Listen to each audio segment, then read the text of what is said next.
Mbukela zingoya media namhlanje sikwanongoma eMangqwashu Primary School njengoba ubona sikwi voting station. Ubaba upremier candidate uMncwango uzobheka isimo ukuthi ngabe sihamba kahle uhlelo lokuvota yonke into isesimeni ihamba ngomuqa. Hlala nathi ke ubone konke kuzokwenzeka. Asibonge mfowethu baba igama lami uZwakala uMncwango ohlalo Action SA KwaZulu-Natal ophinde abo premier candidate Action SA la KwaZulu-Natal. Siyathokoza nje ubani. Do you think you have what it takes? Do you think you have what is needed by the people in South Africa? No, definitely. As Action SA, I think we've got everything that people actually expect from us as a Pride Party. We're a new Pride Party. Kodwa ngicabanga ukuthi abantu basithakasela kakhulu masiqala singena njenge-Action SA siyabona kuri sakhulu abanesakho bayithanda i-Action SA engikholwa ukuthi njengamanje siyiqembu la khona abantu bebona ukuthi uma ufuna ushintsho uzovotela i-Action SA ngoba i-Action SA yona kuphela ngicabanga ukuthi ikhulume izinto lezi abantu abafuna ukuthi zilungiseke South Africa. Nanokuthi ke amaqembu amaningi isikhathi ngimayikhuluma akhuma ukugxeka kuphela ngabe nama solution. Thina sithule somqulu wethu imanifesto eqisayo ukuthi ingqinamba zezwe soyilungisa kanjani. Asigcinze kuphela ngokubala inkinga kodwa sibala nama solutions. Bengisathi ngizobuza nje afushane ukuthi yini lehlukile ngeAction SA. Okay, kafuphi ngamafuphi nje ngisafisa ukuthi uqhuquzele mhlambe amazwi nje uqhuquzela noma ukuthula ezweni since lezi ikhathi siyazi ukuthi kuyaxokozela kakhulu kuyaliwa zonke lezo zinto mhlambe ungathini kumuntu okulayini njengamanje othi nje uyofaka ivoti lakhe lapha kwiAction SA. Engakusho nje manje ukuthi first of all abantu must avoid circulating fake news and also creating fear kubantu. We see ama videos abantu bekhala ama ballot athwala indawo ezithize nezimoto zomasipala.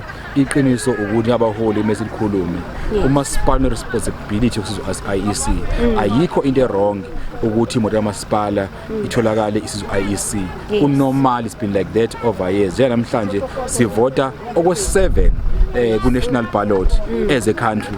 So nothing new ngokubona imoto yamasipala. So lamaqembu lana asezama manje ucreate isimo songathi ukukhetha luziba nokuthula.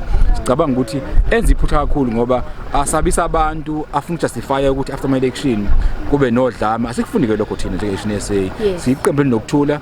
Sibonile unrest yenzeni. Sibonile siyalazi udlame lwenzani. Sibone unrest yenzeni. So ke siyafisa ukuthi abaholi nabanqembu lana enza lento lena abakhuze abayiyeke into yokuthusa abantu engazi khona ukhetho somntshontshiwe.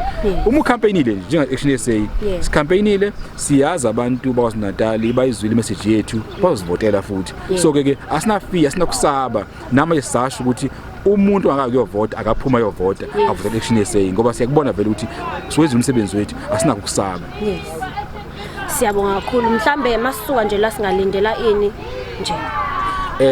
Masuka nje la siyahamba siya kwezinye indawo ngoba kubalekile ukuthi ngibheke indawo eziningi mina njoba ngila ngisekhaya mangilana ila engikhole khona lesikole sokuvota kusona sakhanda izandla zethu sebancane ngiqala ukufunda nje isikole ngasifunda kule sikole lesifunda uAEU ngafunda lesikole lesi so kumina kubalika kakhulu ukuthi ngibe lana ingakho ngithi for me it's symbolic ukuba la kodwa after ngisho ke nje ukuthi engakungiphathanga kahle enguthola ngaphakathi ukuthi ingqinamba yogogo abebazi ukuthi bane special vote kanti abekho special vote njengamanje banenkinga yokuthi kumele bezovota kodwa manje ayikho netransport eprovidiwe ukubasiza bezovota. Engicabanga ukuthi kusamele ngikhulume nethimba lami sibone ukuthi yini esingayenza ukusiza ogogo ikakhulukazi ngoba siyazi ukuthi iningi labo abanazi imoto bethalana. Uma IEC ngokufika ezobavota ekhaya kubo kusho ukuthi someone must take responsibility and initiative yokubalanda bezovota. Base ngizwile ngaphathi ngikhulume neIEC bangichazela isimo sakhona futhi ngiyabona ukuthi abantu sekuvule kahle ngesikhathi ingqinamba cha ayiningi kakhulu kuncane lokho lokho nalokho yabona ngicabanga ukuthi okuningi bayacha they handle it well. Asikaze inkinga eningi nendawo eningi asikeze inkinga eningi so far ngathi kuhamba kahle. Yebo mhlasimpe kwezokuqapha nje isimo ngoba siyazi ukuthi kube endaweni eziningi kuba khona ukukhwabanisa okuthize amavote mhlambe nesiqiniseko singakanani ukuthi mhlambe everything is safe and secure. Look, all parties have party agents.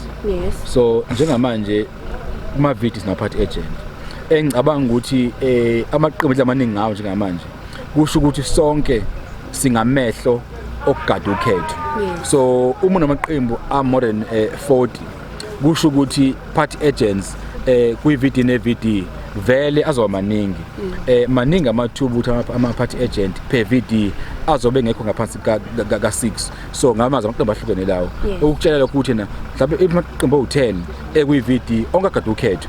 So engicabanga ukuthi kuzoba khona ukugada ke lapho ke ngoba nangale e-ICC nakhona abakhona abamonithayo from other parties ukubheka ukuthi hamba kahle yonke into. Akhona amaphoyisa engicabanga ukuthi nawo wayenza umsebenzi ngendlela efanele nobona ke nje akubonayo ongahambi kahle abakureport abantu.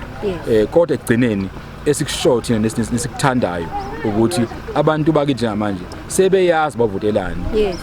Akusekho sidingo sokuthi ukusabisa abantu ucotha amabhaloti ngoba intando yeningi ngiyithi mina uyiqembu zepolitiki yijabulisayo kuba khulumeni wazi untshontshe ukhetho. So yini ungajabula ukuthi abantu bakuvotele phela into ebalulekile democracy ukuthi uwazi abantu bakuthandile they hear your message. So lento ukuthi ugange umntshontshe ukhetho ayikusizi kuna lokho icreate instability ngaze kuliwe kubanga nje ukuthi ukhetho. Sibonile amanye amazwe ase-Africa lento eyenzeka asifuni ukubuya lapho njalo makudlula ukhetho kuba ne-instability in other countries e-Africa.